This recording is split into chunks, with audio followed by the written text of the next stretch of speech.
बात करने वाले हैं कि जो भी स्पीड आएगी, जिसको हम लोग केमिस्ट्री में क्या बोलते हैं, speed of the reaction is called as the rate of the reaction, उसका मैकेनिज्म क्या होगा और कौन कौन से फैक्टर्स जो है वो गवर्न कर रहा होगा वो रिएक्शन जो है, वो सब हम लोग इसमें पढ़ने वाले हैं। ठीक है, तो हमने ऑलरेडी पढ़ा था कि जो रिएक्टेंट्स होते हैं वो क्या होते हैं विद रिस्पेक्ट टू टाइम, क्या होता है, डिसअपियर होते हैं। तो we write rate of disappearance,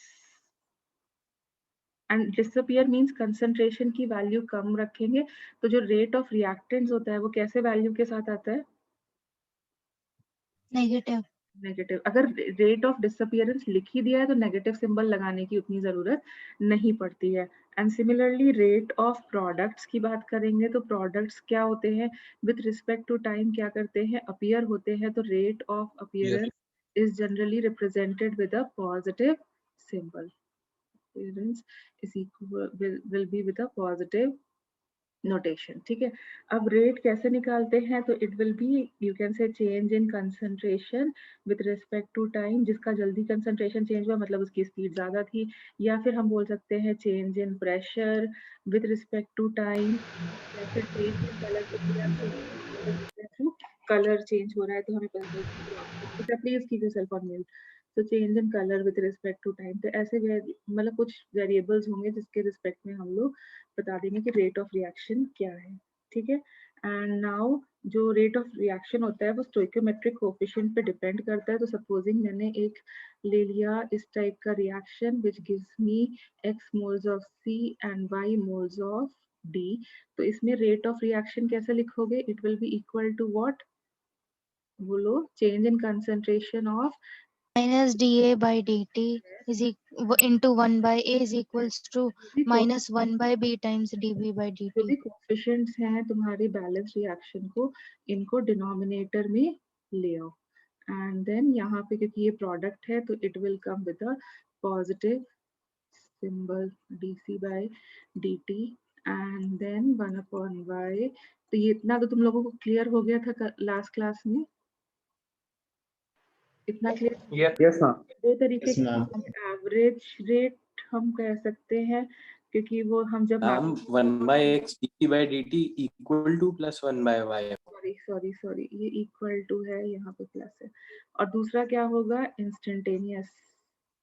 instantaneous कैसे निकालते हैं हम लोग, मैम ये जो रेट आई है ये विद रिस्पेक्ट टू रिएक्टेंट है कि प्रोडक्ट है? दोनों है ना, with respect to A B C D सबके रिस्पेक्ट में लिखा है ना, ओके मैम। पूरा एज एन होल रिएक्शन लिखा है। ठीक है, इतना किया था। फिर हम लोगों ने लिखनी सीखी थी rate law equation. Rate law equation क्या होती है, वो एक्सप्रेशन जो हमें ये बताए कि हमारा जो रिएक्शन है वो कौन से रिएक्टेंट या प्रोडक्ट पे उसका जो रेट है किस पे डिपेंड कर रहा है और कितना ज्यादा डिपेंड कर रहा है। तो हम लोग उसके लिए क्या लिखते थे, rate is equal to K. Supposing हम लिख सकते हैं a to the power of m and b to the power of n, कुछ भी हो सकता है यहाँ पर। अब n एंड m क्या हो सकते हैं, स्टोइकोमेट्रिक कोएफिशिएंट्स के बराबर हैं। अगर वो बराबर होते तो हम कैसे इस रिएक्शन को क्या बोलते हैं, did I tell you about this? Elementary reaction. No ma'am, we have not done this. अच्छा, वी हैवंट डन दिस। तो आई टोल्ड यू कि ये इक्वल भी हो सकते हैं और ये नॉट इक्वल टू भी हो सकते हैं। ठीक है, अब ये मैं तुमको आज कराऊंगी। so, अगर इक्वल है तो एलिमेंट्री रिएक्शन, और अगर नहीं इक्वल हुए तो it is called as complex reaction. Okay, इतना पार्ट मतलब इतना रेट लॉ तो लिखना आ गया था, where k represents what, Yes ma'am. k represents what, Rate constant. Rate constant. called as velocity constant, or you can call it as rate constant। fine, and m का मतलब क्या हो गया, order of the reaction with respect to reactant A, and similarly n का मतलब क्या हो गया, order of the reaction with respect to reactant B, और इन दोनों को जब हम ऐड कर देंगे तो क्या हो जाएगा, it is called as overall order of the reaction. ठीक है, एंड जो ऑर्डर होता है वो कुछ भी वैल्यूज का हो सकता है, ऑर्डर कैन बी पॉजिटिव भी हो सकता है, नेगेटिव भी हो सकता है, फ्रैक्शनल भी ये वैल्यूज आ सकती हैं, कुछ भी वैल्यूज आ सकती हैं। ठीक है, कोई जरूरी नहीं हो वो स्टोइकोमेट्रिक कोएफिशिएंट के बराबर हो, फ्रैक्शनल कुछ भी वैल्यूज आ सकती है। Then we came to the next thing कि अब हम ऑर्डर निकालते कैसे, तो ऑर्डर कैसे निकाला जाता है, पेन एंड पेपर के पे नहीं निकाल सकते, can not be calculated on pen and paper. Okay, उसके लिए हमें क्या करना होता है, उसको करने के लिए एक्सपेरिमेंटेशन करना होता है, can not be calculated theoretically, तो उसको करने के लिए हमें एक्सपेरिमेंट्स करने पड़ते हैं। Fine, it can not be calculated experimentally, हम उसके लिए कुछ एक्सपेरिमेंट्स करते हैं। यहाँ तक क्लियर हो गया था, इतना चीजें मैंने करा दी थी। फिर मैंने तुम्हें एक चीज और करा दी थी कि how to calculate the order of the reaction, तो उसमें एक टाइप मैंने तुम्हें करा दिया था, फर्स्ट थिंग, तो हमने यहाँ पे हेडिंग डाल रहे हैं calculation of order of the reaction, order of the reaction. तो इसमें बहुत सारे मेथड्स हमें पढ़ने हैं, जिसमें से मैंने फर्स्ट मेथड हम लोगों ने कर लिया था, which was based on the किस पे बेस्ड था, यूनिट्स ऑफ के पर, it was based on units of A. तो रेट का यूनिट क्या होगा, what is the units of rate, rate का यूनिट्स क्या होता है, concentration moles per per second. Litre per second. Rates के यूनिट तो मोल्स पर लीटर रहते हैं। तो पहला मेथड था method 1, on the basis of units of rate constant. तो उसके बेसिस पे मैंने तुम्हें बता दिया था कि जो हमारा रेट कांस्टेंट के यूनिट्स होते हैं वो किस पे डिपेंड करते हैं, units of rate constant is equal to, ये वैल्यू चेंज होती है, depends on the order of the reaction, and it is equal to 1 minus z upon time inverse. अब यहाँ पे z क्या डिनोट कर रहा है, z is denoting the overall order of the reaction।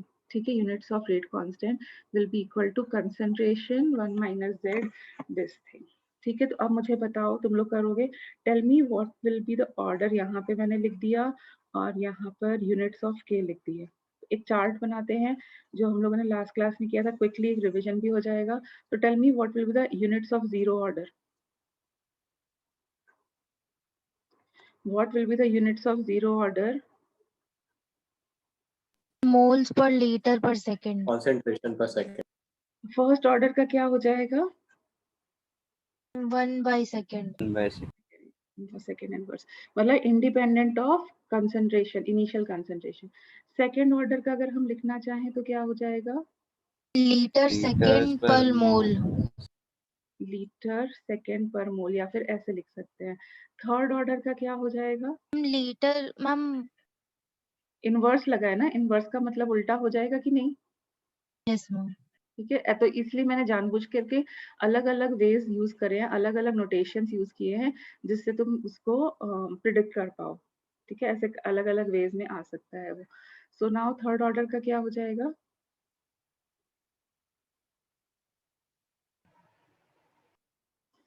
Is it fine. Yes ma'am. तो अगर 2/3 order है तो क्या हो जाएगा,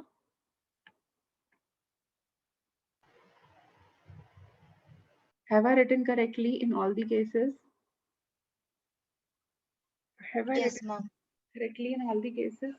now did you follow कि हमको ऑर्डर कैसे निकाला जाता है, हमें रेट लॉ दिया होता है और उसकी यूनिट्स ऑफ के दिए होते हैं, उनके बेसिस पे हम लोग ऑर्डर निकाल लेते हैं।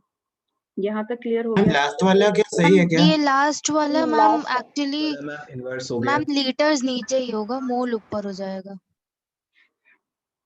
1 माइनस 2/3 करेंगे तो प्लस 1/3 बचेगा।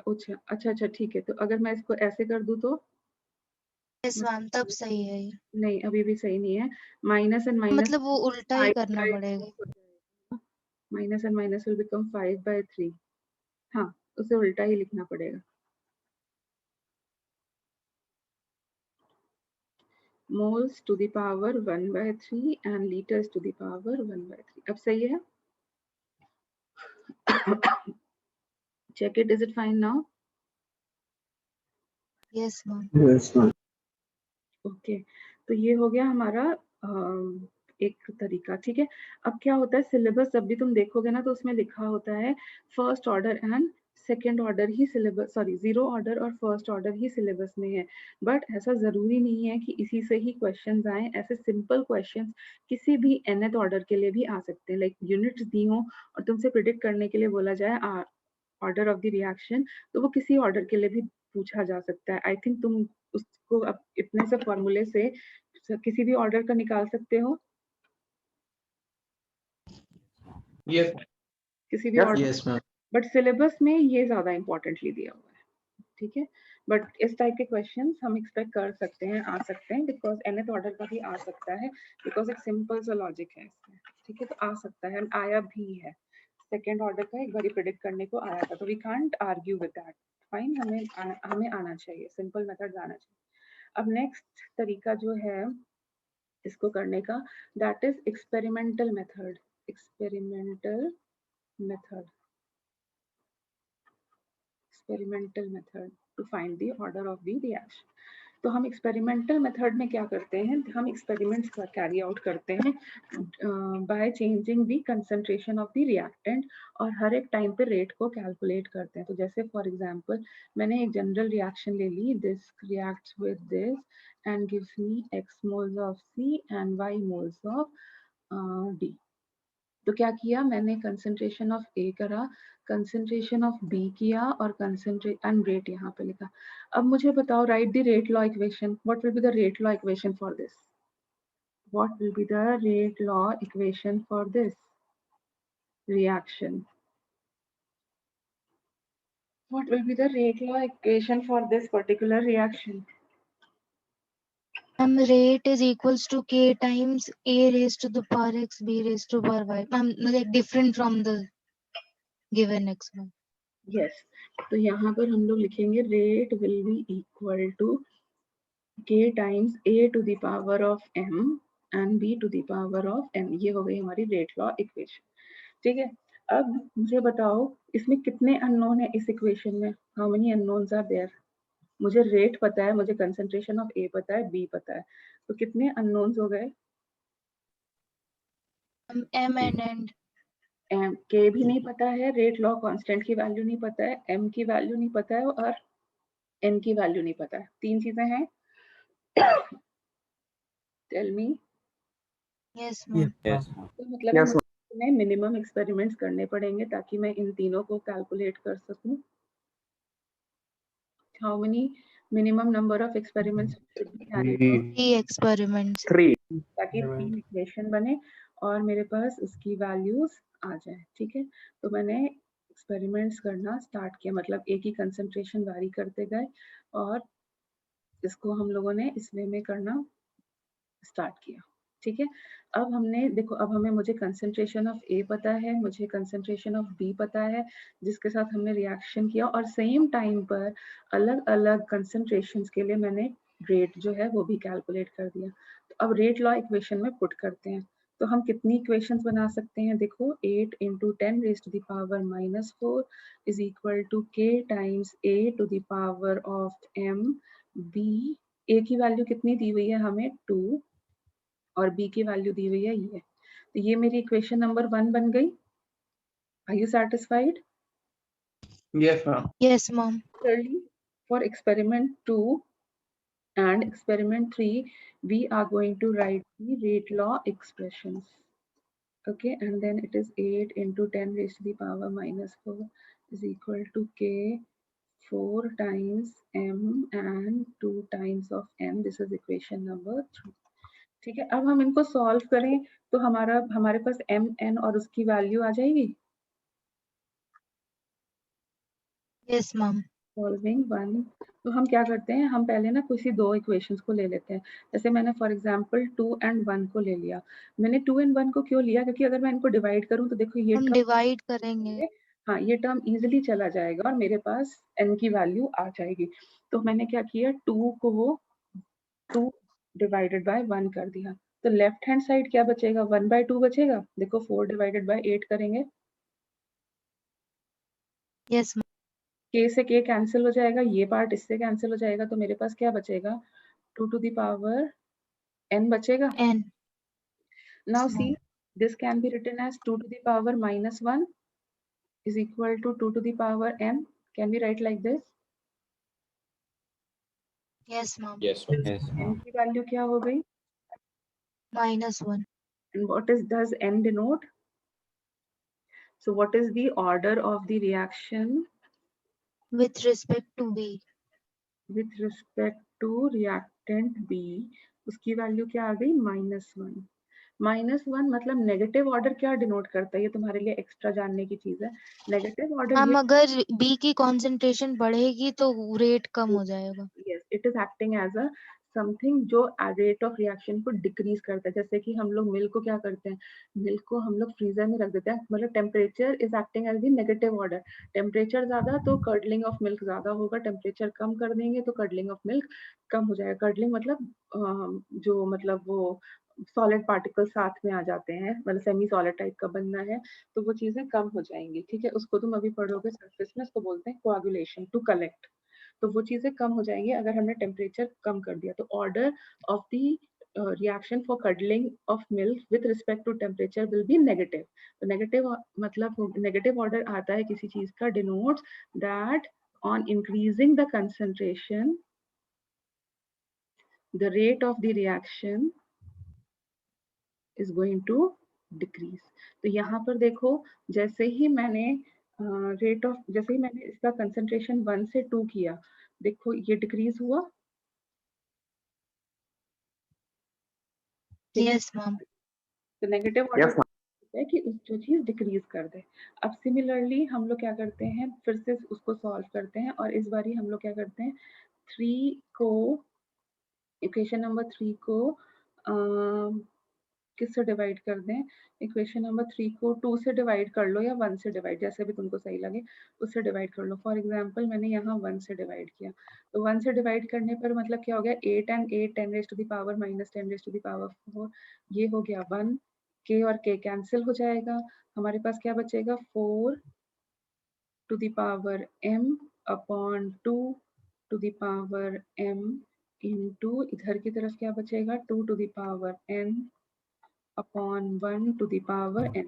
Anything to the power n, 1 की पावर में कुछ भी रखो वो तो 1 ही रहेगा ना, उसमें तो कोई चेंजेस नहीं आ रहे हैं. तो can I right this yes ma'am. 2 to the power 2m minus m upon 2 to the power n. देखो हम ऐसे लिख सकते हैं. See, I have written correctly. Yes, ma'am. And 1 can be written as 2 to the power 0. Anything to the power 0 results into 1. Yes ma'am. And this is sorry multiplied है, ये नहीं था. And this is this, so same basis. तो उस case में क्या होता है, पावर्स ऐड हो जाती है. पावर्स ऐड हो जाएंगी. yes, तो 0 is equal to this and n मैंने ऑलरेडी कैलकुलेट किया था, -1 था, तो m की वैल्यू बताओ क्या हो जाएगा. 1. 1. So that 1. order of the reaction with respect to reactant B क्या हो गया, Reactant A 1. sorry, with respect to reactant A is 1 or you can say it is first order. और ये पॉजिटिव आया, पॉजिटिव का मतलब क्या हुआ, कंसंट्रेशन बढ़ाएंगे तो रेट क्या होगा, या तो बढ़ेगा, यस बढ़ेगा. एक्चुअली इसको बढ़ना चाहिए था, बट क्योंकि इसकी वजह से +1, इसकी वजह से -1, तो यहाँ पर हमारा रेट उतना ज्यादा नहीं बढ़ पाया. Did you follow it. Yes ma'am. ठीक है, तो अब देखो Yes. हम अब इस हमें a पता है, हमें m पता है, हमें n पता है, तो can we calculate the value of k. Yes ma'am. We can put the values in any one equation. Calculate the value of k. तो अब समझ में आया कैसे प्रिडिक्ट किया जाता है ऑर्डर ऑफ रिएक्शन. हम कंसंट्रेशन ऑफ रिएक्टेंट्स चेंज करते जाते हैं और देखते हैं हमारा ऑर्डर क्या आ रहा है और उसके बेसिस पे हम लोग लिखते हैं. तो इस केस में what will be the overall order of the reaction. 0. 0. 0. और इसका रेट लॉ एक्सप्रेशन लिखेंगे तो अच्छा वाला रेट लॉ एक्सप्रेशन क्या हो जाएगा, एक्सप्रेशन, तो उसमें क्या हो जाएगा, rate will be equal to k time, जिसकी वैल्यू तुम कैलकुलेट करके पूरी तरीके से रख सकते हो, and b to the power -1. तो अगर यहाँ पर ये हमें क्या डिनोट कर रहा है कि अब हमें ये भी पता चल रहा है what is the favourable condition to increase the rate. Increase the concentration of reactant A. concentration of A. Increase rate, तो हमें बी को नहीं इंक्रीज करना चाहिए, उसके लिए हमें ए को increase the concentration of A, ठीक है। Similarly what is the if you don't want the rate to increase, जैसे मिल्क वाले केस में मैंने दिया, या फिर कुछ और भी रीजंस होते हैं, जैसे for example a person is suffering from tumour और कैंसरस सेल, तो हम नहीं चाहते हैं कि वो इंक्रीज करें, तो what are the unfavourable conditions, तो हमें उसी टाइप की मेडिसिन दी जाती है ना कि वो डिक्रीज कर जाए। तो व्हाट इज, ये सब देखो हमें पता चलेगा ना जब हमें पता होगा कि कौन से फैक्टर्स हैं जो हमारी रिएक्शन पे डिपेंड कर रहे हैं। इंक्रीज द रेट, तो यहाँ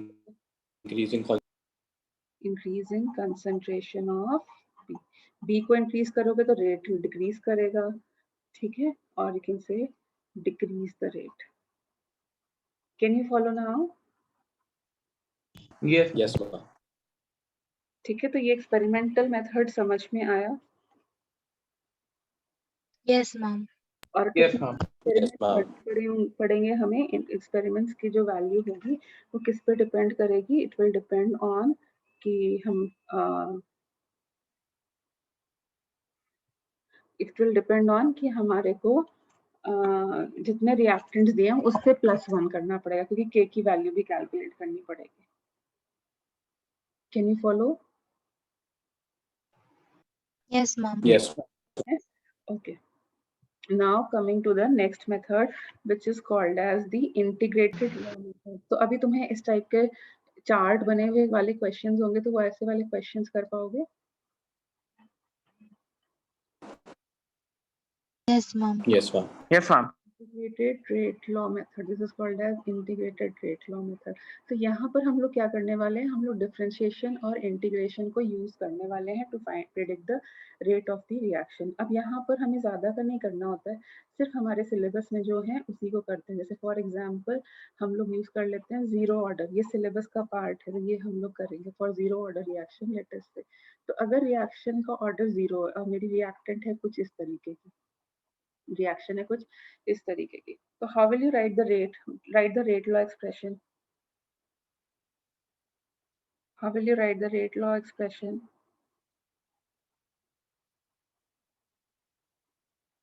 Rate is equals to K times Yes. A to the power some constant M. What constant? When I'm saying it is zero order, so what constant it should be? Zero. Zero. So Zero. Zero. Very good. अब rate कैसे define करते हो? Change in concentration upon time बोलते हो? Yes, Yes, ma'am. ma'am. और negative symbol क्यों लिखा है? बिकॉज हम विद रिस्पेक्ट टू रिएक्टेंट लिखे, Reactant. और anything to the power zero means it is 1. 1. तो मैंने ये जो एक्सप्रेशन लिखा था, so when I started the reaction, like for example initially when I started the reaction, तो उस टाइम पे मैंने टाइम को देखना स्टार्ट किया था, तो t is equal to 0 and supposing it was a moles per liter, मैंने इसके साथ स्टार्ट किया था, और when I at time t क्या हुआ, ये a minus x moles consume हो गया और ये x moles फॉर्म हो गया था। फाइन, तो अब हम इसको डिफरेंशिएट करते हैं, तो यहाँ पे क्या लिखेंगे, dt लिखेंगे। Up constants one side, variables on the other side. So here I'm writing change in concentration and can be write as at k dt. Yes, ma'am. अब कंसंट्रेशन कहाँ से चेंज हो रही है, इनिशियली थी, मतलब डेफिनेट इंटीग्रेशन करेंगे, and sorry पहले थी a और बाद A से A minus X. और जो dt है वो कहाँ से चेंज हो रहा है, 0 से t तक का, ठीक है। अब under root of integration of dx is equal to what, x होता है, ये तो पता ही होगा। Yes, ma'am. तो अब यहाँ पर लेफ्ट हैंड साइड क्या आएगा, माइनस ऑफ ओनली कंसंट्रेशन, और यहाँ पे क्या आएगा, टाइम, जिसकी अब हम लोग डेफिनेट इंटीग्रेशन लगा देते हैं, minus x upon 0 to t। अब इसको पुट करो तो क्या हो जाएगा, it will B a minus x, final minus initial ऐसे लिखते हैं ना डेफिनेट इंटीग्रेशन। मैम K भी तो बचा हुआ है. सॉरी माय मिस्टेक, के भूल गई थी मैं। तो ये देखो ये एक्सप्रेशन बना, Yes, मैम एक ma'am. मिनट स्लाइड दिखा दीजिए।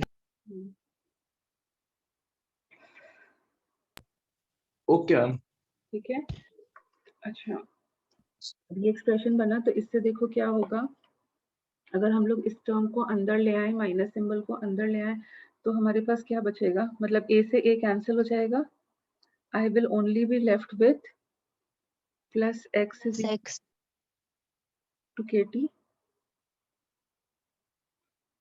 ठीक है। अब देखो यहाँ से जो कुछ भी तुमने पहले पढ़ा था वो सब चीजें भी क्लियर हो जाएंगी। Tell me what will be the units of k। अब इसमें से देख के बताओ यूनिट्स ऑफ k क्या आएंगे। Units of k for a zero order reaction क्या आएंगे। x का मतलब क्या है, concentration. Yes, Concentration. Moles per liter per second. isn't it just like the formula we did 1 minus 0, उसके उस फॉर्मूले को बिल्कुल कोइंसाइड कर रहा है कि नहीं कर रहा है, zero order Yes, reaction. ma'am, कर रहा है। ठीक है, तो ये है मेरी क्या, फॉर जीरो ऑर्डर रिएक्शन की एक्सप्रेशन। कई बारी इसके क्वेश्चन बहुत ज्यादा आ जाते हैं जहाँ पे हमें डायरेक्टली इसको पुट ऑन करना होता है, तो ये एक्सप्रेशन हम लोग याद रखेंगे क्योंकि मैंने तुम्हें पहले ही बोला था zero and first order is the part of our syllabus. Zero and first order are the part of our syllabus. अब कुछ बुक्स में क्या किया हुआ है इसको, क्योंकि हमें नहीं पता कि एक्स मोल कंज्यूम होंगे कि क्या होंगे, बिकॉज डिपेंड करता है, तो कुछ बुक्स क्या करती हैं इसको कैसे कन्वर्ट करती हैं वो भी मैं तुम्हें बता देती हूँ। तो ये सपोजिंग मैंने लिख दिया sorry, A initial and this is A final. ठीक है, तो ये बी फाइनल हो गया।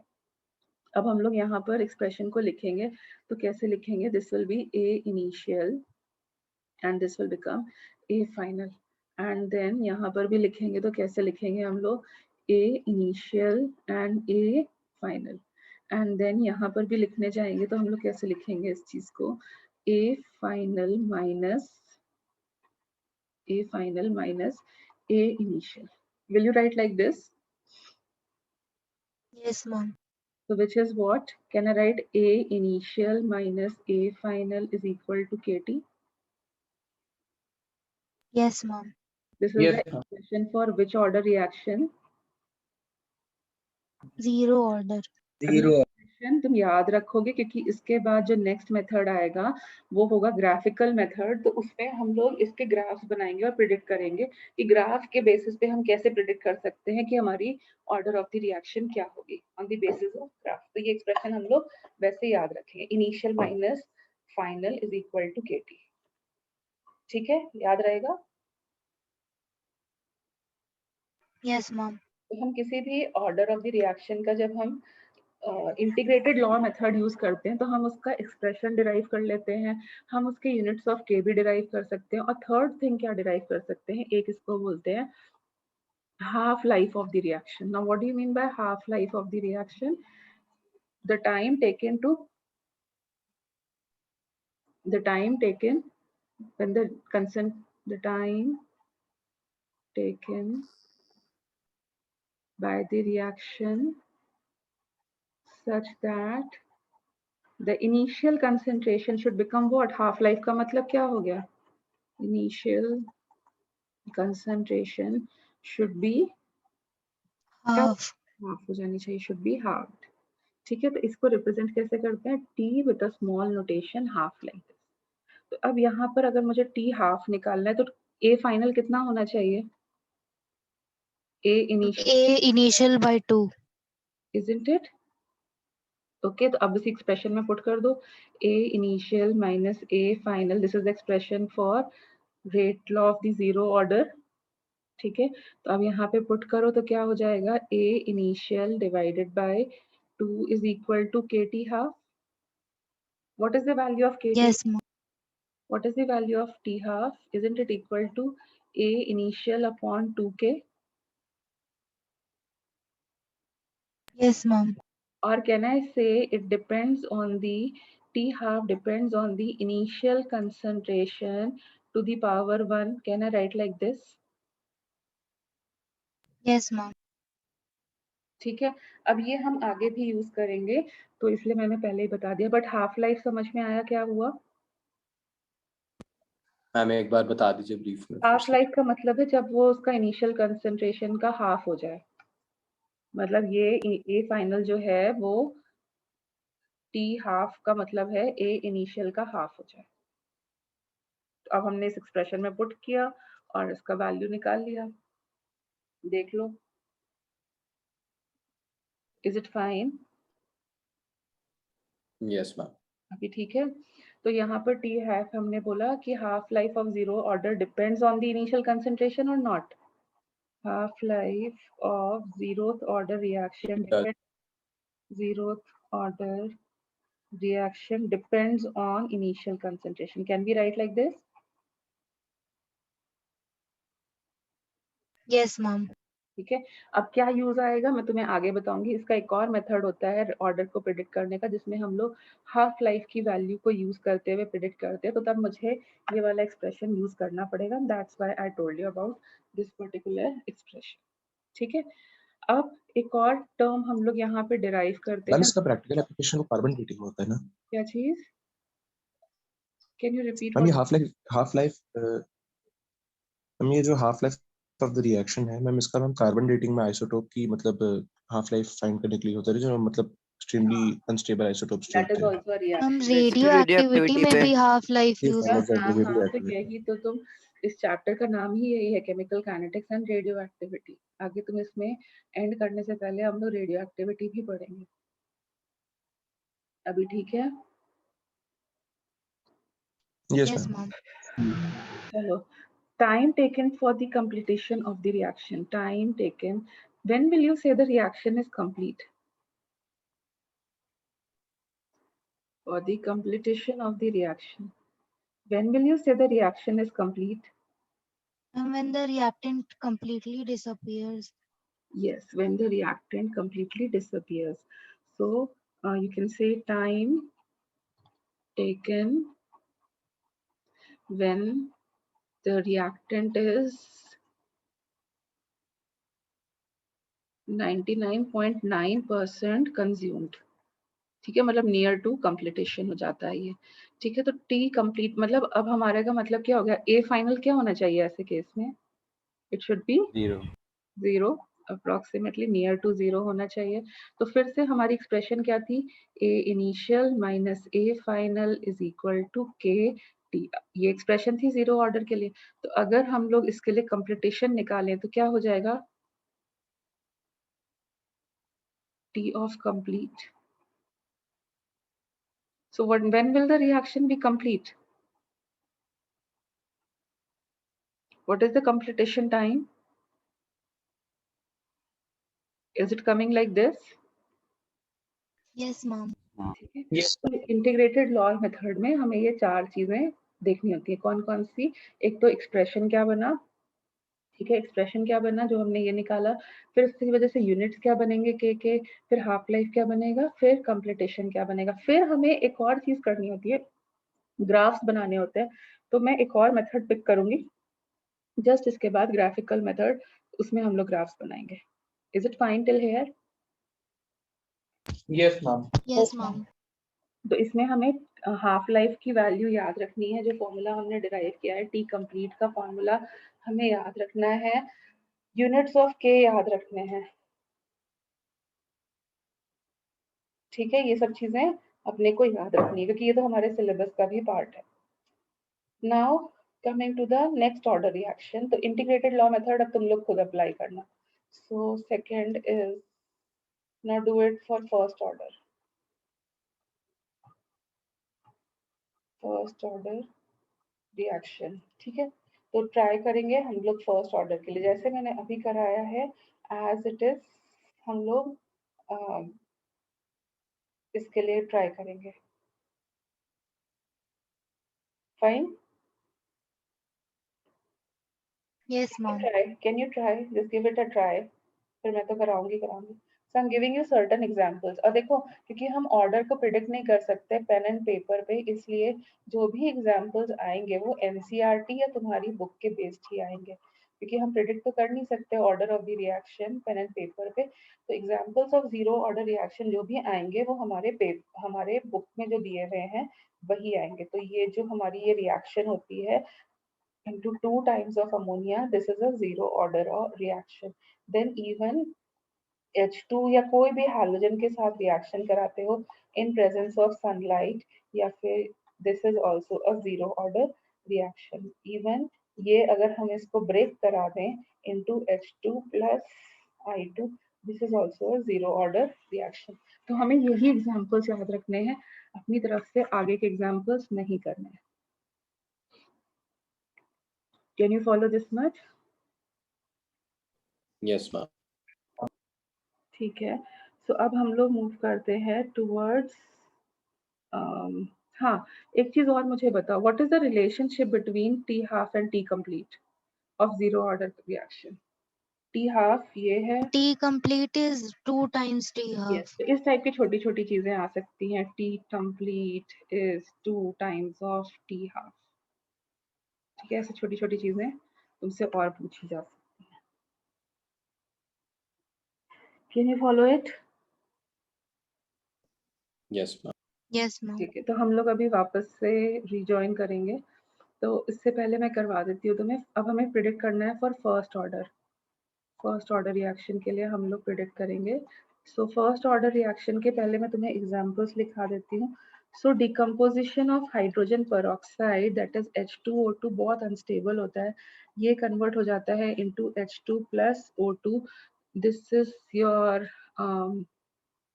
First order reaction. Then SO2 thionyl chloride का डिकम्पोजिशन होता है.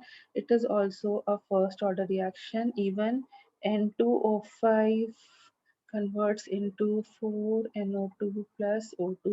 This is also a first order reaction. ये सब first order reaction ही है. अब तुम integrated law method लगाओ.